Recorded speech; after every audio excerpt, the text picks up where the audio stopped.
Lord Vishnu, is known to have taken 10 incarnations to stop the reign of evil on this earth and bring peace and prosperity everywhere. Narasimha avatar is considered to be Lord Vishnu's fourth avatar, and he had taken the form of a half-man, half-lion to protect his devotee Prahlad. It is said that during the Satya Yuga, sage Kashyap and his wife Diti had two sons, Hiranyakshipu. Both were known to cause destruction and chaos everywhere, and troubled the humans and devas alike. The gods, being fed up with their atrocities, prayed to Lord Vishnu to come up with a solution to stop the brothers. Lord Vishnu heard his devotees' prayer and took the form of a giant boar, known as his Varahi avatar, to kill Hiranyaksha. This is considered to be Lord Vishnu's third incarnation. Hiranyaksha hid the earth, personified as Bhudevi. In the deep ocean, Lord Vishnu's Varaha finally managed to find the location of the earth, and Hiranyaksha along with it. The fight between Varashari avatar and Hayaksha the boar and Hiranyaksha had an intense fight, one that shook the whole world. Finally, the boar was able to mow down Hiranyaksha with his tusks, and carried the earth on his tusks, and placed her in her rightful position in the universe, and restored balance in the world. This brought a lot of relief to the gods and humans alike. But their happiness was short-lived, as Hiranyaksha's brother Hiranyakshipu swore revenge on Lord Vishnu for killing his brother and caused immeasurable destruction in the world. Scaring everyone around, he led his army of asuras to destroy everything good in the world, but met with the might of the devas. He came to know that the devas were being helped by Lord Vishnu, and he promised to be the reason for the end of Lord Vishnu. He decided to go deep into the jungles and pray to Lord Brahma for the boon of immortality. He soon forgot about all his worldly desires and senses, and was lost in his meditation.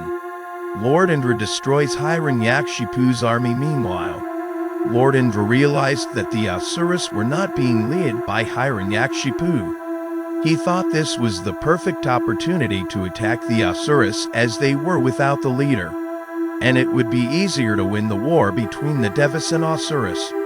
So, he attacked the asuras with full force, and as expected was able to kill most of them and win the war. He destroyed the whole of Hiranyakshipu's capital city in the process, and decided to march on to his palace. Over there, he found Hiranyakshipu's wife Kayadu. He thought of taking her as a prisoner and use her as a hostage if Hiranyakshipu ever decided to retaliate. Right at that moment, Narada Muni arrived and stopped Lord Indra from doing so. He angrily asked Indra why he was forcibly taking the woman as a prisoner. Indra told him that he was going to use her as a hostage just in case Hiranyakshipu decided to attack him again. Hearing this, Narada Muni asked him to release the woman right at that very instance, as she had no role to play in the war between the asuras and the devas. She was just an innocent and helpless woman. Indra had no other option but to let her go. After he released her, Narada asked her if she was okay, and she told him that she was a bit shaken and shocked, but otherwise she was fine. She also told him that she was pregnant, and she wanted to stay with Narada and serve him just like his daughter, as she had no other place to go. Narada accepted to this, and Kayadu started living in Narada's hut. Narada used to tell her stories about Lord Vishnu, and she developed a sense of attachment for Lord Vishnu after listening to his stories. Her unborn baby also used to listen to the stories, and he would go on to become one of the biggest devotees of Lord Vishnu. Meanwhile, the heat generated from Hiranyakshipu's penance was so intense and powerful that the devas could feel it in the heaven. Requested him to heed to the prayers Hiranyakshipu. Brahma gives boon to Hiranyakshipu. Brahma was really pleased with Hiranyakshipu's devotion, and granted him any boon that he wished for. Hiranyakshipu told him that he wanted to be immortal. Brahma told him that such a wish wasn't possible, as it would distort the order of balance of life. So, after a lot of thinking, Hiranyakshipu finally came up with a plan. He asked Lord Brahma to grant him a boon that would allow man, god or animal created by Brahma, to kill him. Also, nobody could kill him at day or night, and no one could kill him in heaven or on earth.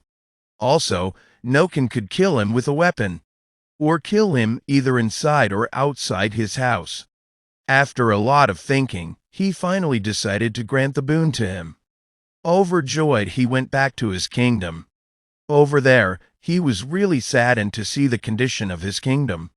He decided to take revenge on Indri for being the cause of all this. He fought with the Devas all alone and defeated them, and banished them from Devaloka. Then he became the ruler of the heavens. Prahlad, a true devotee of Lord Vishnu, he found his wife and son on earth and brought them back to his kingdom. Unlike the evil and vile Hiranyakshipu, Prahlad, his son, was a big devotee of Lord Vishnu and prayed to him all the time.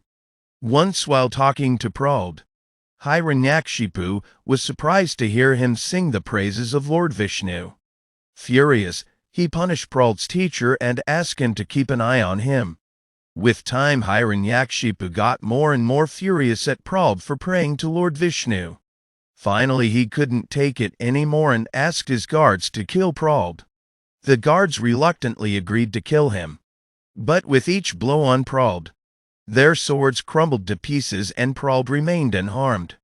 Hiranyakshipu asked for some poisonous snakes to bite Prahlad, but he still remained unharmed.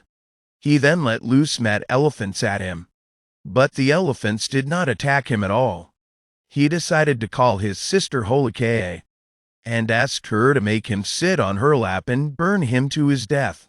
He thought that this plan would work at least, but it was Holikaya, who was immune to fire, who burnt down to ashes. Now Hiranyakshipu was stumped. He was out of ideas and his anger had reached its peak. He dragged Prahlad and asked him if his Lord Vishnu was present in the room with them. Prahlad told him that the Lord was everywhere, and in frustration Hiranyakshipu mocked Prahlad and asked him if his Lord was present in a pillar next to them. Prahlad told him that he was. Enraged, Hiranyakshipu kicked the pillar, and out came a ferocious being who was half man and half lion. Lord Vishnu incarnates as Narasimha avatar. The creature screamed in a booming voice that he was Narasimha, one among the 10 avatars of Vishnu, who had come down to earth to kill Hiranyakshipu. He held Hiranyakshipu in a vice-like grip and dragged him to the threshold of the door, which was neither outside nor inside his house. He placed him on his lap, which was neither sky nor the earth, and killed him with his claws at twilight, without using any weapons. After killing out, when asked about his father, Narasimha told him that Hiranyakshipu was actually Lord Vishnu's gatekeeper Vijay, who was cursed, and who needed to take 3 more births to go back to the heavens. Prahlad was made the king of his father's kingdom, and he ruled with utmost honesty and goodwill, which also changed the ways of the asuras. Thus, Lord Vishnu had taken the incarnation as half-lion half-man to save both his devotees, Prahlad, from the wrath of Hiranyakshipu, and he helped Vijay, his gatekeeper, to somewhat make progress in overcoming the curse.